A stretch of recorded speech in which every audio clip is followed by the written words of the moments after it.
In the heart of Mexico, where the desert meets the shadows of forgotten time, lies a place that science tried to erase. A dry riverbed, cracked by centuries of silence, hides a mystery so deep it could rewrite everything we know about the story of humankind. It began, as all great discoveries do, by accident. The year was 1966. A geologist named William J. Meister and his team were surveying rock formations near the village of Huerta Laco when one of them noticed something strange, a shape embedded in the sandstone. At first glance, it looked like the imprint of a shoe, not a fossil, not a trick of erosion, but a clear, unmistakable human footprint pressed into solid rock. And inside that footprint, the crushed remains of a small trilobite, a sea creature believed to have gone extinct over 250 million years ago. The men froze. If this was real, it didn't just challenge archaeology, it destroyed it. The find was reported, and for a brief moment, the site at Huerta Laco became a storm of curiosity. Researchers came with cameras, measuring tools, and samples. But as soon as word spread that a human footprint existed in rock older than the dinosaurs, skepticism turned to hostility. Scientists called it impossible.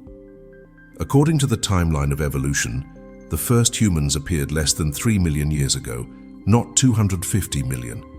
They said the prints must have been carved or misinterpreted, but no one could explain the perfect curvature of the heel, the arch, the indentation of toes, or the pressure marks that mimicked the weight of a walking person.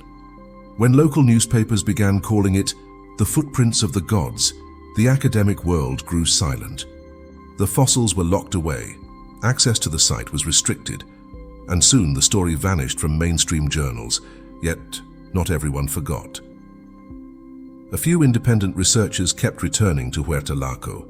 They found more impressions, some shallow, some deep, as if multiple individuals had once walked across that ancient mud before it turned to stone. Some prints appeared smaller, others larger, like adults and children walking side by side.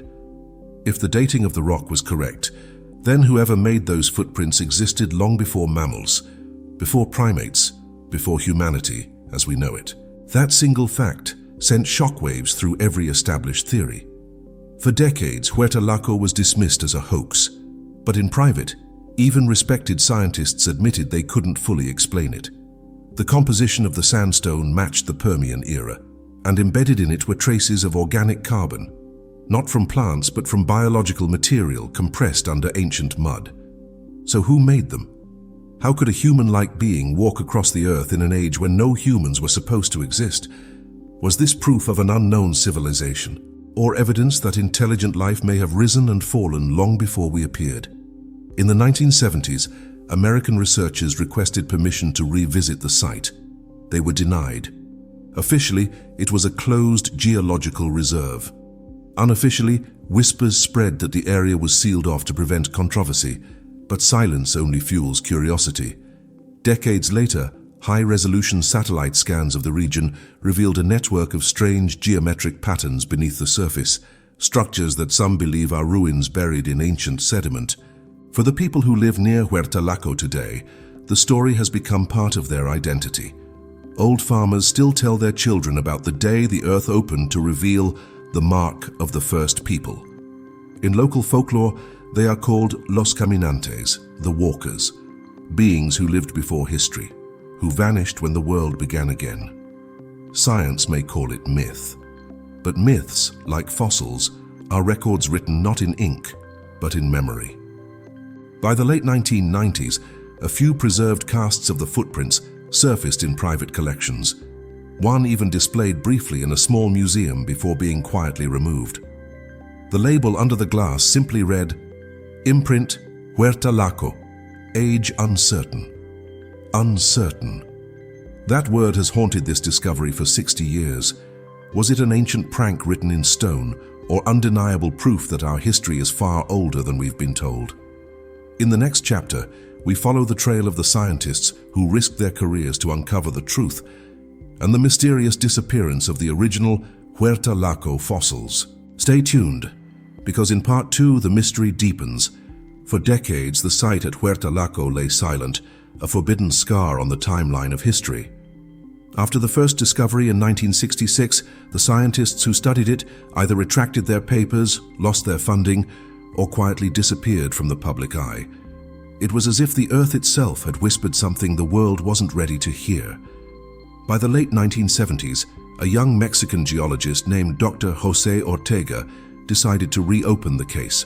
He had read the archived notes of the first expedition, sketches of human-like prints, photographs of layered rock, even reports describing trilobite fossils pressed beneath the heel of a footprint. Ortega wasn't a conspiracist, he was a man of science. But the deeper he looked, the more the evidence refused to behave. He traveled to the Huerta Laco valley, now guarded and overgrown with desert scrub. When he finally stood over the exposed rockbed where the original discovery had been made, he realized something chilling. The layer that contained the footprints was gone, excavated, removed. The earth had been cut open and sealed again, as if someone had erased the very page on which history had written its mistake. Ortega filed multiple requests to access the removed material. He was told it had been transferred to a private archive for preservation, but when he asked where, no one could tell him. He later confided to a journalist, it was as if the fossils never existed.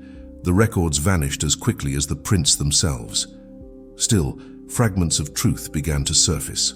Old field assistants, now elderly, told him of heavy crates shipped under military escort from Puebla to Mexico City in the winter of 1969. Inside them were fossil slabs wrapped in canvas, marked Huerta Laco specimen, fragile. None were ever seen again. Rumors spread that the fossils were taken to the National Museum of Anthropology, stored in a restricted basement vault. Others believed the samples were quietly destroyed to avoid the same chaos that once surrounded the Piltdown Man hoax in England. But Ortega wasn't searching for scandal, he was searching for truth. In 1982, he published a small independent paper proposing that the footprints could represent an unknown pre-human species. The response was brutal.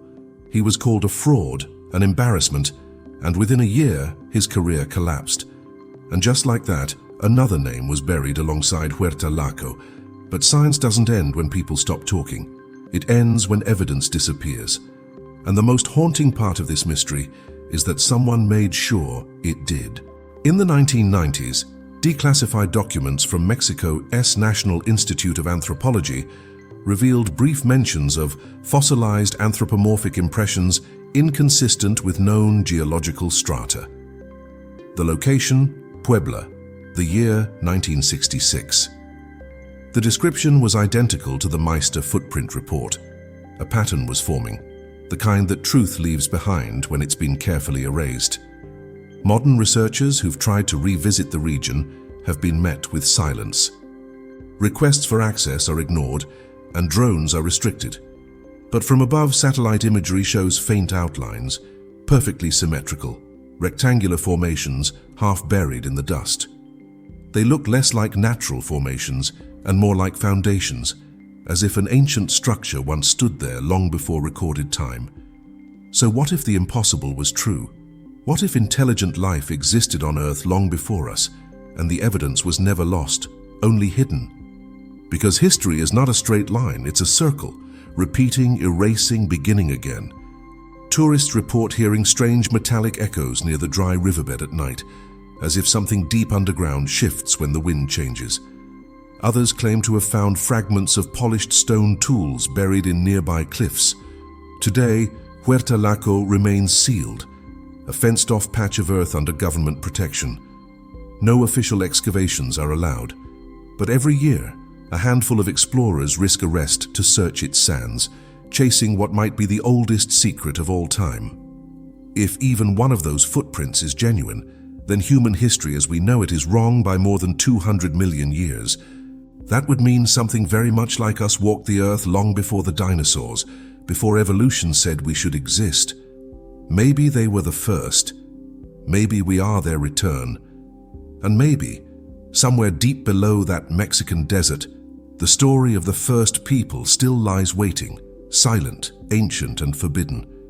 If you believe history still speaks, don't forget to like, share, and subscribe. Thanks for watching.